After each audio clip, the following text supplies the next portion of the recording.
Hello friends, banking wire में आपका बहुत बहुत स्वागत है।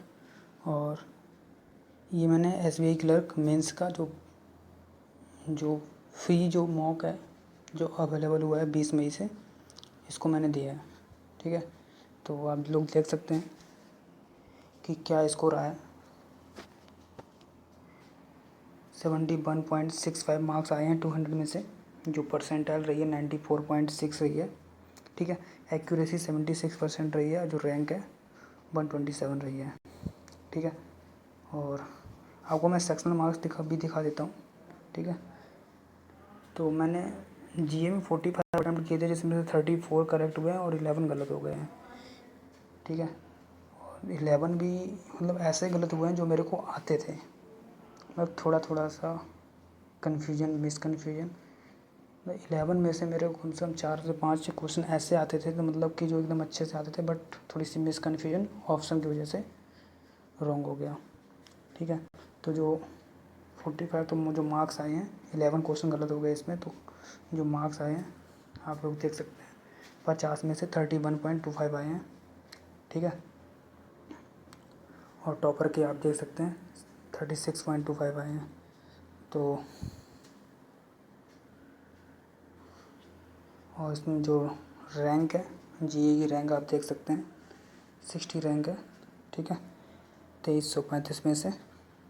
और जो परसेंटाइल है जीए की 97.47 है। तो जीए में मतलब अगर ज़्यादा मार्क्स अगर हम ला सकते हैं, है ना। जीए में तो सारा लर्निंग का होता है और बैंकिंग का होता है। अगर तो इसमें जितना जीए में अच्छे से आते होंगे, जितने जीए में अच्छे से याद होंगे, इसमें सीधे सीधे फिक्स मार्क्स होते हैं। कुछ कुछ दिमाग लगाने की ज़रूरत नहीं होती है, डायरेक्ट आप यहाँ से मार्क्स गेन कर सकते हैं। क्योंकि इसमें कुछ में मतलब सीधा लर्न करना होता है और बस ये पता होनी चाहिए। ठीक है, सारा लर्निंग का कॉन्सेप्ट होता है और ये फ्री के मार्क्स बोल सकते हैं। जो इसमें मेहनत कर जाएगा ना, अगर 50 में से 40 35 प्लस ला रहा तो आराम से सिलेक्शन ले सकता है। बाकी अगर रीजनिंग और मैथ थोड़ी सी मतलब अगर मतलब मिड लेवल की है उसकी, तो आराम से। ठीक है, और आपको सेकंड का दिखा देता हूँ, इंग्लिश का। ठीक है, इंग्लिश का तो मेरा भी हाल ख़राब है। ठीक है, 21 अटैम्प्ट किए थे, 9 करेक्ट हुए हैं, 12 गलत हो गए हैं। ठीक है, तो आप लोग देख सकते हैं जो मार्क्स आए हैं, 6 मार्क्स आए हैं इंग्लिश में। ठीक है, 40 में से जो एवरेज मार्क्स हैं 6.98 हैं। तो ये कंडीशन है, इंग्लिश में काफ़ी कम मार्क्स हैं। ठीक है, तो इंग्लिश के की जो रैंक है आप देख सकते हैं 1024 है 2335 में से। और जो परसेंटाइल है इंग्लिश की 56.17 है। ठीक है, तो ये है इंग्लिश का स्कोर। ठीक है, तो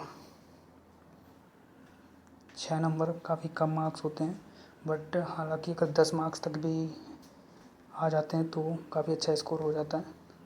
ठीक है, बाकी लाने वाले तो 25 22 20 प्लस तो ला ही देते हैं इंग्लिश में, बट मेरी इंग्लिश काफ़ी वीक है। मैं इम्प्रूवमेंट करना चाहता हूँ, बट कर रहा हूँ बस रीडिंग से। बाकी आपको दिखा रहा हूँ नेक्स्ट। ठीक है, ये क्वांट है।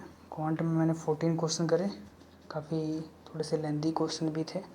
ठीक है, मैंने अर्थमेटिक भी करे और डीआई तो एक भी नहीं बनाई, मतलब डीआई जो बनाई है तो कह सकते हैं कि जो छोटी छोटी जो टॉपिक वाइज नहीं थी। मतलब एक जो लास्ट ईयर मतलब 2020 में एक डीआई आई है सेकंड शिफ्ट में।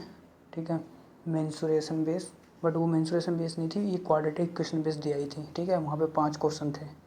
ठीक है, ये सेकंड शिफ्ट में नहीं थी, मेरी शिफ्ट में थी, शिफ्ट नंबर 1 में थी। ठीक है, वैसी टाइप की एक डीआई आई है 3 मार्क्स की, तो वो मैंने अटैम्प्ट की थी इसमें।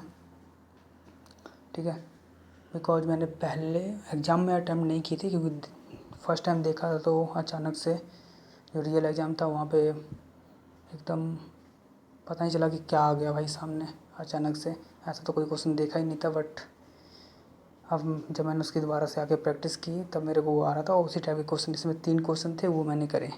ठीक है, तो 14 क्वेश्चन करे मैंने, 14 के 14 करेक्ट हुए, तो इसमें 100% एक्यूरेसी रही है। तो जो मार्क्स आए हैं 14 मार्क्स आए हैं, और टॉपर के आप देख सकते हैं 18 नंबर हैं। तो जो मार्क्स आए हैं, ठीक है, तो 14 मार्क्स आए हैं, इसमें रैंक 61 है 2335 में से क्वांट की, और परसेंटाइल आप देख सकते हैं 97.43 है, ठीक है। और रीजनिंग में मैंने 70 क्वेश्चन अटैम्प्ट करे थे, ठीक है, तो इसमें भी 100% एक्यूरेसी है। तो जो मार्क्स आए हैं 20.4 आए हैं, ठीक है। और टॉपर के आप देख ही सकते हैं 37.2 मार्क्स आए हैं, तो मार्क्स थोड़े से कम हैं। जो रैंक आई है इसमें 161 आई है, ठीक है। और 93.14% इसमें रही है मेरी रीजनिंग में।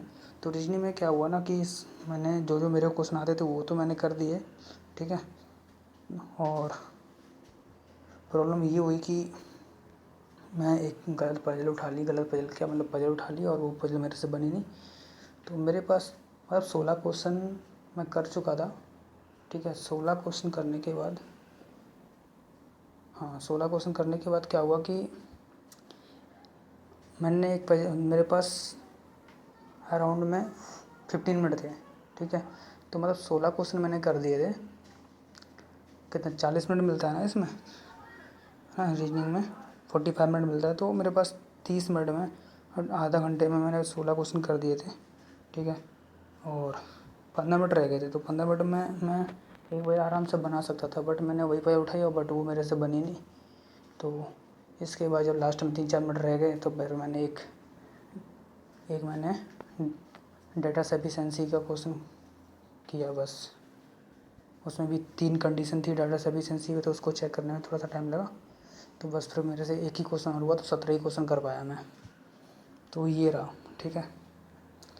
तो आप लोग भी दो, ये तो फ्री है, ठीक है। आप लोग भी दो और बताओ क्या स्कोर आ रहा है, ठीक है। तो मेन चीज़ है कि जीए में जितना ज़्यादा स्कोर कर सकते हैं उतना, वही है कि जीए में जितना स्कोर कर सकते हो वही कर लो।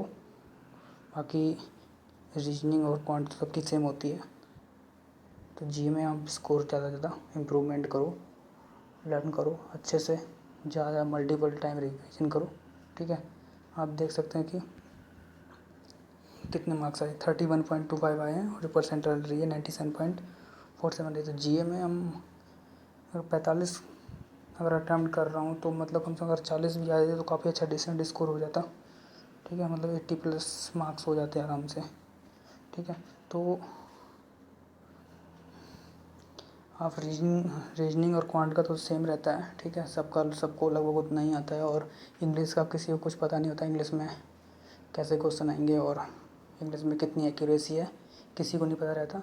बाकी ये 3 चीज़ें हैं, तो 3 चीज़ें में रीजनिंग और क्वांट तो लगभग सबका सेम जैसा ही रहता है। बट जीए जिसका ज़्यादा अच्छा है बस उसका एग्जाम आराम से निकल सकता है। तो भाई जीए पे थोड़ा सा ज़्यादा फोकस करना पड़ेगा, और बाकी इन सब चीज़ों पे तो फोकस करना ही है क्वांट और रीजनिंग में, ठीक है। पजल पे प्लस मिसलेनियस वाले जो सेक्शन है ना, तो आजकल मैं पजल और मिसलेनियस पे काफ़ी ध्यान दे रहा हूँ, तो इसलिए मिसलेनियस फटाफट बन गई थी, ठीक है। थोड़ा सा ईची लगी मेरे को, उस टाइप के क्वेश्चन मैं बना रहा हूँ डेली, ठीक है।